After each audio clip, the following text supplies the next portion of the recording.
Why you need to chew hard gum?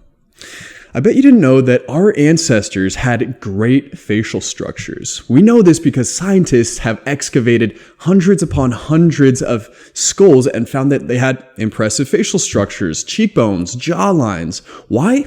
Because they chewed hard, tough foods, coconuts, nuts, tough meats that required a lot of energy and strength in your face.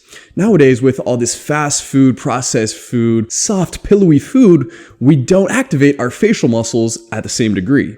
So therefore, we have smaller, weaker facial structures. This was realized by a British orthodontist by the name of Mike Mew, who created a movement called mewing. And one of the main factors of mewing is chewing hard gum and doing it every single day. So to achieve this, I partnered with Jawline to create Brett's Jawline chewing gum. This is a normal chewing gum, but not quite.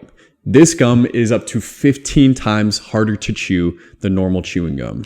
Now you can achieve the great facial structure of our ancestors.